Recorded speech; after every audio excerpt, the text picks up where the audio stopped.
A very good morning and welcome to the Breakfast News on Rajya Sabha television. My name is Aishwarya and here are the headlines. India and the Philippines signed 4 agreements including in defence and security. Prime Minister pitches India as global manufacturing hub at ASEAN to address ASEAN, India and East Asia summits today.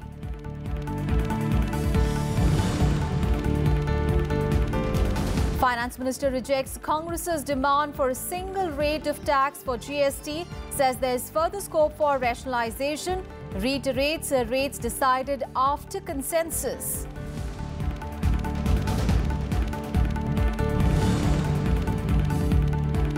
National Green Tribunal to hear Delhi government's plea seeking modification of its order on odd-even formula for vehicles. Supreme Court seeks explanation from the centre and states on ways to curb pollution in Delhi NCR.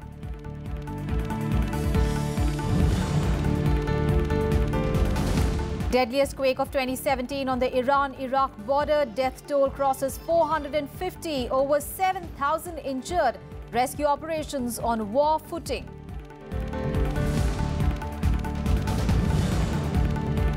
And for the first time in 60 years, Italy fails to qualify for the World Cup and their playoff against Sweden in a goalless draw.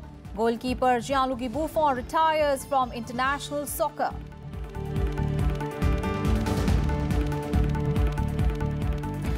On the third day of his Philippines visit, Prime Minister Narendra Modi will address the ASEAN, India and East Asia summits today. On Monday, the Prime Minister addressed the ASEAN Business Forum, where he showcased the economic reform initiatives being taken by his government. Now, pitching India as the next global manufacturing hub, the Prime Minister asked the ASEAN nations to step up their investments in the country. Here are the details. Speaking at the ASEAN Business and Investment Summit in Manila, Prime Minister Narendra Modi said he wants to make India a global manufacturing hub, with the youth of the country being job creators. We want to make India a global manufacturing hub. At the same time, we want our youth to be job creators, not just job seekers. For this purpose, we have launched drives called Startup India and Stand Up India. Emphasizing that India's Act East policy puts the ASEAN region at the center of its engagement, the Prime Minister expressed hope that the grouping will recognize business potential in India. He invited ASEAN countries to ramp up their investment in India and said the task of transforming the country is proceeding at an unprecedented scale. Just as India sees business opportunities in the region, I'm sure that the ASEAN business community recognize the potential of business in India. While some of you are already deeply involved in India, others are just discovering the possibilities that remain to be tapped. To coincide with the ASEAN-India commemorative Summit of Asian Leaders in January next year, we are also organizing the ASEAN-India Business and Investment Meet and Expo. I invite you all to attend this summit. It will be the biggest ASEAN-focused business event India has ever organized. India wishes to participate in your growth story, and we invite all of ASEAN to participate in ours. Earlier in the day, the Prime Minister also visited the Global Rice Research Center in Los Banos. He inaugurated a rice field laboratory named after him at the institute and presented 2 Indian rice seed varieties to the IRRI Gene Bank. India is also setting up a regional center of the International Rice Research Institute in Varanasi, the parliamentary constituency of Prime Minister Narendra Modi. With offices in 17 countries, the IRRI is known for its work in developing rice varieties that contributed to the Green Revolution in the 1960s. Bureau Report, Rajya Sabha TV. And Prime Minister Narendra Modi and US President Donald Trump held a bilateral meeting on Monday on the sidelines of the ASEAN summit. The Prime Minister also held a wide-ranging talks with Philippines President Rodrigo Duterte. Both the nations also signed 4 agreements of cooperation in a number of areas, including in the areas of defense and security. Prime Minister Narendra Modi and US President Donald Trump engaged in a wide-ranging bilateral meeting in Manila on Monday. The talks ranged from defense to security issues in the Asia-Pacific region. Prime Minister Modi said the relationship between India and the US goes beyond mutual interest and can be beneficial for Asia and humanity at large. Bharat और America के संबंध बहुत तेजी से गहरे और व्यापक हो रहे हैं और आप भी अनुभव करते होंगे कि भारत और अमेरिका के संबंध सिर्फ भारत और अमेरिका के हितों से ऊपर उठ करके हम साथ मिलकर के एशिया की भविष्य के लिए मिलकर के काम कर सकते हैं। विश्व में मानव जात के लिए हम क्या भलाई से काम कर सकते हैं। ऐसे अनेक विषयों पर हम मिलकर के चल रहे हैं। भारत की विश्व को जो अपेक्षाएं हैं, अमेरिका की जो अपेक्षाएं हैं, भारत उसको खरा उतरने में भरपूर प्रयास करता रहा है और करता रहेगा। The US President described the Prime Minister as a friend and a great gentleman. He also used the opportunity to congratulate Modi for creating a conducive business climate in India. Prime Minister Modi here. We've had him at the White House and he's become a friend of ours and a great gentleman doing a fantastic job in bringing around lots of factions in India, bringing them all together. That's what I hear, and that's good news. Later in the day, Prime Minister Modi also met Philippines President Rodrigo Duterte. Both leaders discussed the security situation in the South China region. Akhilesh Suman's report for Rajya Sabha TV. And giving details of the 45-minute interaction between Prime Minister Narendra Modi and US President Donald Trump, Foreign Secretary S. Jaishankar said, and I quote him now, the two leaders undertook a broad review of the strategic landscape in Asia, including nuclear non-proliferation treaty and terrorism. Both the leaders are focused on trade and investment issues and also discussed ways to boost their economic ties. Well, the bilateral was mainly economic issues that were discussed, trade and the thrust of the discussion was really how to grow trade and investments, how to improve market access in each other's countries.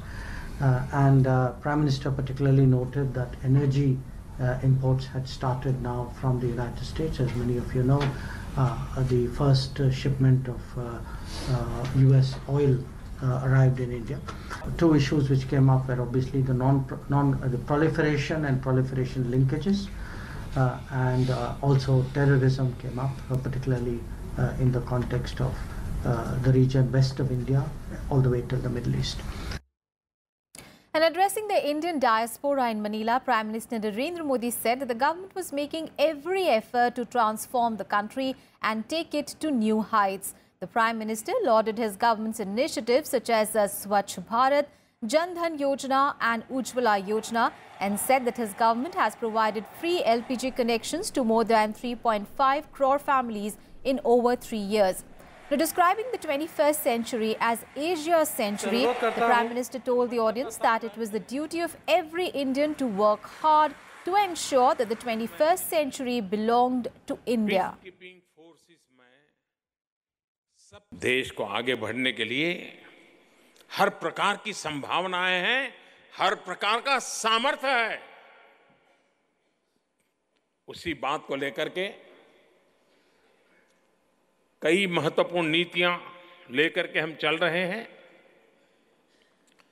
देश विकास की नई ऊंचाइयों को पार कर रहा है और जन भागीदारी से आगे बढ़ रहे हैं।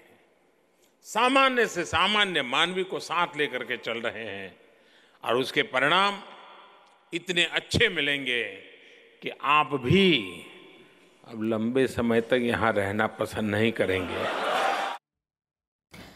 Meanwhile, the United Nations has once again expressed deep concerns on the Rohingya crisis at the ASEAN summit. UN Secretary General Antonio Guterres also met Myanmar leader Aung San Suu Kyi and urged her to allow Rohingya refugees in Bangladesh to return.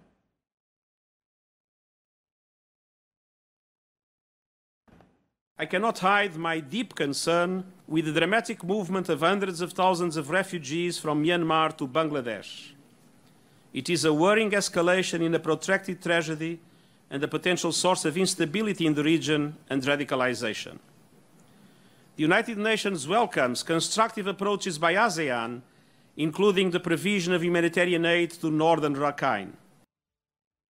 Meanwhile, back home, Finance Minister Arun Jaitley has said that there is scope for further rationalization of GST rates. He said this will be decided by revenues generated from the GST that was implemented from July this year. Responding to the Congress's claim that it forced the government to lower the tax of goods, the Finance Minister said that rationalization of rates was in works for 3 to 4 months. He rejected the main opposition's demand for a single rate of tax. The GST Council had last week brought down tax rate on 178 products from 28% to 18% and had also pushed down several others in the lower bracket. On to some other news now. Inflation grew at 3.58% in the month of October due to increase in the prices of consumer food items. The food inflation stood at 1.9%, which is up from 1.25% in the month of September. Housing inflation also grew marginally at 6.68% in October from 6.1% in September, while vegetable prices witnessed a negative growth of 3.77% in October as compared to 4% in September.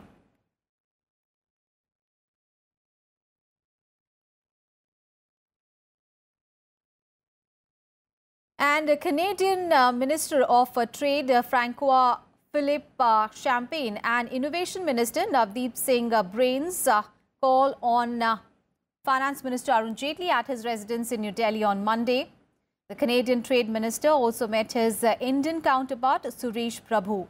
The minister also attended the 4th India-Canadian Ministerial Dialogue on Trade and Investment. Now, during the visit, Champagne is also likely to meet Defence Minister Nirmala Sitharaman. The two-way annual trade between the two nations stands at $6.3 billion in 2015. Now an update on pollution in Delhi and the surrounding areas. Well, it continues to make life difficult for residents. Though there has been some respite from the smog, pollutants are still in the hazardous category. The Supreme Court has sought a reply from the centre, Uttar Pradesh, Punjab and Haryana governments on a petition seeking to curb rising pollution.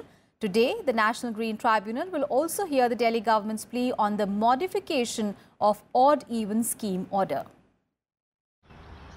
After a week of severe air pollution in the national capital, the Supreme Court on Monday sought response from the centre, Uttar Pradesh, Haryana and Punjab state governments on a petition seeking curbs on pollution. Apart from asking for effective implementation of the odd-even scheme, the petition also sought a direction to promote solar energy and electric vehicles to check pollution. ये बार-बार vehicle pollution को control करने के लिए कह रहे हैं, जबकि उनकी कंट्रीब्यूशन PM10 के लिए सिर्फ 9% है और PM2.5 के लिए सिर्फ 20% है। इसका मायना हुआ कि मेन रोड डस्ट को कंट्रोल किया जा सकता है, चाहे उसके लिए वैक्यूम क्लीनर यूज किए जाएं, चाहे स्प्रिंकलिंग ऑफ वाटर यूज किया जाए और तरीके से जैसे रोड की डस्ट को रिमूव किया जाए तो दिल्ली के पोल्यूशन इमीडिएटली कंट्रोल की जा सकती है। The Arvind Kejriwal government will seek a review petition again on Tuesday after failing to present a strong case in front of the NGT. The plan was put on hold after the Green Tribunal objected to exemptions granted to women and two-wheelers. They also said the scientists in the Environment Department are constantly monitoring the pollution level, where the air quality index has been fluctuating in the last 48 hours. केंद्र सरकार जिस तरह से चुप बैठा हुआ है, 3,000 करोड़ रुपया देने में केंद्र सरकार को बोले हमारे पास बजट नहीं है। अरे लोगों की जान जा रही है और आपकी बजट की चिंता पड़ी हुई है। राज्य सरकार कह रही है कि दिल्ली में हो रहा है, इसलिए हो रहा है। दिल्ली के अंदर आज तक एक विजुअल किसी के पास आया हो, एक फोटो किसी अखबार में छपी हो? सबसे बड़ी जिम्मेदारी तो उनकी स्वयं की है कि वो अपनी दिल्ली को कैसे सुरक्षित रखें, दिल्ली को पर्यावरण से कैसे बचाएं, वहाँ की इंडस्ट्रीज़ पर कंट्रोल करें, जनरेटर्स पर कंट्रोल करें, डस्ट पर पानी का छिड़काव करें, कूलिंग, ये सब तरीके करें। खाली प्रेस इसका माध्यम नहीं हो सकता है। प्रेस के माध्यम से जाने से पर्यावरण नहीं सुधरेगा। SAFAR, the System of Air Quality and Weather Forecasting and Research, said there was a possibility of light showers in the next 24 hours. Rains do bring temporary relief, but also leads to accumulation of particulates due to the high level of moisture. All schools in the national capital reopened from Monday after a 5-day break announced by the Delhi government. In Gurgaon, however, schools will remain closed till Tuesday. Bureau Report, Rajya Sabha Television. Time for a very short break here. We'll be back with more news.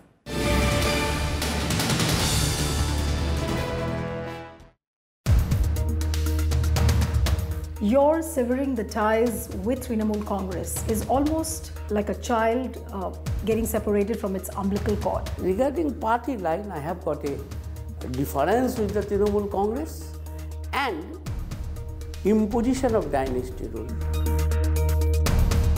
But when you were always walking by the side of Mamata Banerjee, were you not in a position to convince her that, look, your party doesn't need to shift stance? She doesn't believe to talk to others. She takes her decision alone. By allowing Mr. Mukul Roy to join BJP, the party somewhere will have to surrender its anti-corruption plank. I have never been accused. Law will take its own course.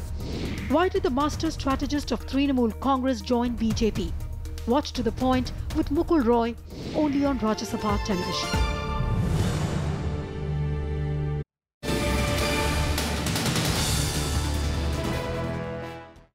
Welcome back after the break. The Supreme Court on Monday granted 6 weeks to the centre to clarify its stand on Ram Setu, a chain of limestone shoals between Indian and Sri Lankan coasts. A bench asked the centre to file its reply on the plea which has been filed by BJP leader Subramanian Swamy. The BJP leader during earlier hearings had submitted that the centre has made a statement on the floor of Parliament that it has no intention whatsoever to tamper with the bridge. Now, additional Solicitor General Pinky Anand, appearing for the centre, sought a time to file the affidavit. The apex court granted liberty to Swamy to approach the court if the response of the centre is not filed. And the government rolled out the second and the final phase of the BharatNet project on Monday. Now, this project aims to provide high-speed broadband service in all the Gram Panchayats by March 2019. Now, under the current phase, broadband connectivity will be provided in the remaining 1.5 lakh Gram Panchayats in the country. Once completed, the government believes that BharatNet can add around 4.5 lakh crore rupees GDP. In an attempt to bridge the digital divide between rural and urban India, the centre signed MOUs with states on Monday for the implementation of the second phase of BharatNet that aims to provide affordable broadband to remote areas of the country. Telecom companies like Airtel, Reliance Jio, Vodafone and Idea have expressed interest in providing last-mile connectivity on the BharatNet infrastructure. It is expected to augment the spread of digital connectivity, which has the potential to create direct and indirect employment opportunities in rural and remote areas. With an outlay of around 34,000 crore rupees, the second phase aims to connect 1.5 lakh panchayats through 10 kilometers of additional optical fibers and give bandwidth to telecom players at nearly 75% cheaper rates for broadband and Wi-Fi services in rural areas. The Telecom Ministry has signed agreements with 7 states: Maharashtra, Gujarat, Chhattisgarh, Andhra Pradesh, Telangana, Tamil Nadu and Jharkhand to roll out the project on their own with partial funding from the central government.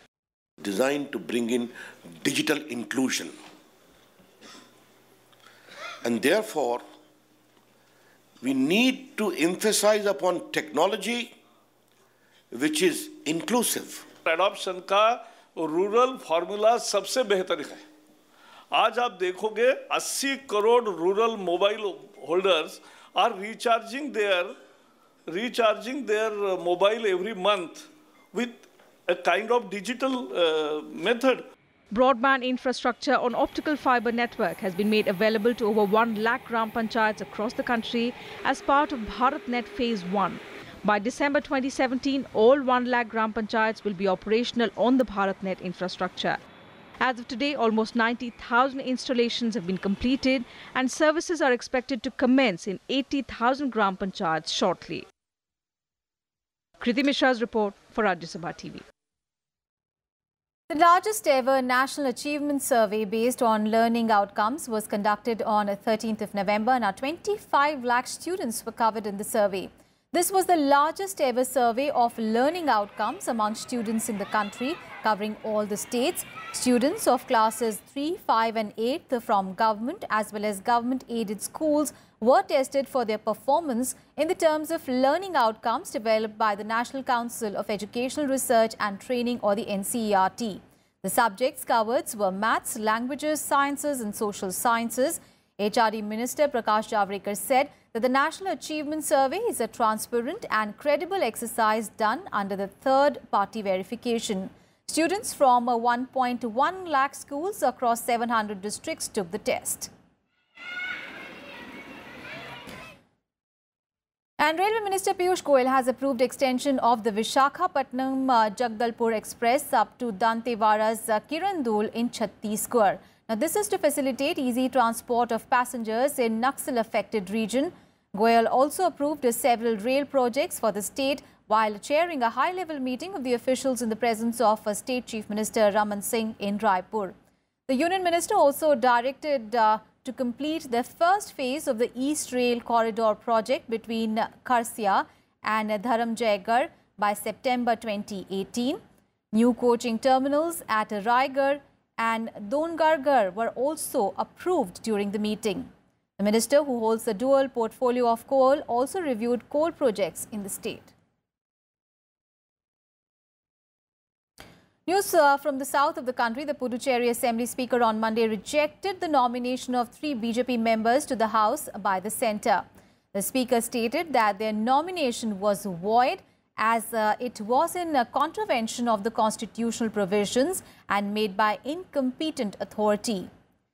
V. Saminathan, President of the Puducherry unit of the BJP, Party Treasurer K.G. Shankar and party activist and educationist were sworn in as nominated members of the Assembly by Puducherry Lieutenant Governor Kiran Bedi on 4th of July.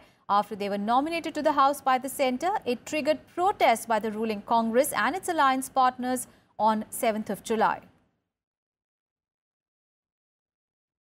And Uttar Pradesh Chief Minister Yogi Adityanath will begin the peace campaign for the urban local body polls from the temple town of Ayodhya today. The civic polls, which will be held in 3 phases from 22nd of November, are seen as a litmus test for the Yogi Adityanath government's popularity. The BJP came to power in March after a landslide victory in the state polls. The Chief Minister will address a rally each in all the 16 poll-bound municipal corporations. Today, he is likely to visit the districts of Gonda and Bahraich.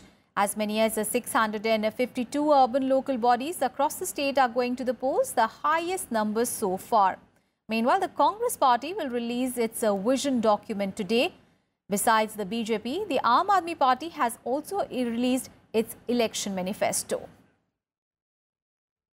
And the death toll in the Andhra Pradesh's boat capsize incidents has risen to 21. Chief Minister N. Chandrababu Naidu conducted an aerial survey of the river on Monday and visited the accident spot at the ferry village.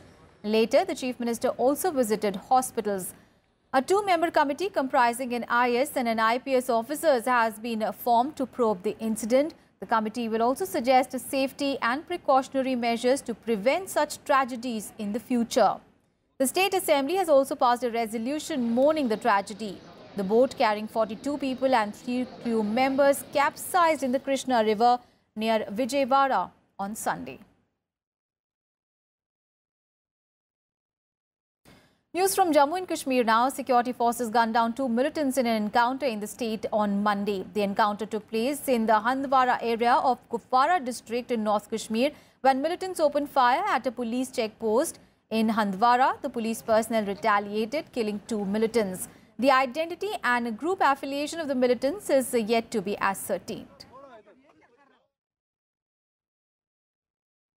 And now an update on the Iran-Iraq border earthquake, which is the deadliest of 2017. Now, rescuers are battling to find survivors trapped under collapsed buildings after the 7.3 magnitude earthquake. The death toll has crossed 450 mark and thousands have been injured. Thousands have also been rendered homeless. Electricity and water supply has also been cut. Fears of aftershocks has also sent thousands of people in both the nations out on the streets in cold weather. Iran has also declared 3 days of national mourning. 3 days of mourning declared in Iran. Huge rescue effort underway after a powerful earthquake struck the country's mountainous border with Iraq. The death toll is already over 450 and is expected to rise. 7,000 more have been injured. The quake is the deadliest in the world this year. Most people who died were in western Iraq in Sarpol-e-Zahab, a town 15 kilometers from the border. The town's main hospital was severely damaged, leaving it struggling to treat hundreds of wounded people. بیمارستان سرپل-ذهاب هستش که از گزند زلزله در امان نبوده. بیمارستان تازه تأسیس و به این حال روز در اومده. اینجا ظاهرا قسمت اورژانس بیمارستانه که Iranian police, the elite Revolutionary Guards and its affiliated militia forces are working in affected areas with sniffer dogs, debris removal teams and teams offering emergency shelter and treatment. Running water and electricity has been cut out in various cities. People have been forced to spend hours outdoors in parks or streets in cold weather.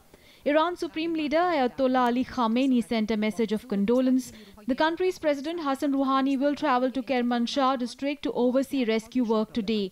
The earthquake hit late Sunday night with the epicenter in a rural area on the Iranian side of the border, just south of the Iraqi city of Halabja. Iranian blood centers are urging donations for the victims. ما از مردم عزیز خوبمون درخواست میکنیم گروه‌های خونی منفی مخصوصا گروه خونی او منفی در این ایام که خب On the Iraqi side, 9 people are reported dead, while 535 people are reported injured. The most extensive damage was in the town of Darbandikhan in the semi-autonomous Kurdistan region. Landslides are making it harder for rescuers to reach those affected in rural areas. Iraqi Prime Minister Haider al-Abadi tweeted that he instructed civil defense teams and health and aid agencies to do all that they can to provide assistance to those affected. The quake was at a depth of 23 kilometers, which is considered shallow and deadlier. It was felt across the region with aftershocks hitting Pakistan, Lebanon, Kuwait and Turkey. Turkey has dispatched aid to Iraq. Ve bunun yanında da AFAD ve Kızılay'ın koordinasyonunda 50 tırlık yardım konvoyu Habur'dan Irak'a şu anda giriş yapmış bulunuyor. Aid agencies say that 70,000 people need shelter in both the nations. The UN said it was ready to assist if required. Iran sits on a major fault line between the Arabian and Eurasian plates and has experienced a number of earthquakes in the past. The deadliest this century occurred in 2003 when a magnitude 6.6 earthquake struck the southeastern city of Bam, killing some 26,000 people. Bureau Report, Rajya Sabha TV. And now news from sports. Italian football team has suffered one of its greatest losses at its miss to qualify for the World Cup for the first time in 60 years. It failed to qualify after being held to a 0-all home draw on Monday by a defiant Sweden. Sweden, however, has booked a place at next year's tournament in Russia with a 1-0 aggregate win. Italy never missed the opportunity of playing in the World Cup since 1958. The defeat also brought the curtain down on remarkable international goalkeeper Gianluigi Buffon. And India will take on Myanmar in the return leg of the 2019 AFC Asia Cup qualifiers today. India had qualified for the continental showpiece after crushing Macau 4-1 in a qualifier last month. Myanmar and Kyrgyzstan have 4 points each, while Macau is placed at the bottom of the table without a point. And China Open Badminton Super Series Premier will start from today. And the tournament is likely to serve as the stepping stone for the newly crowned Indian champions Saina Nehwal and HS Pranoy to qualify for the next month's Dubai Super Series finals. Former world number 1 Saina Nehwal upstaged Olympic silver medalist PV Sindhu in the national finals last week to claim her 3rd championship crown, while Pranoy stunned Kidambi Srikanth to clinch his maiden title at the 82nd edition of the event at Nagpur. That's all in this edition of news. Thanks for watching.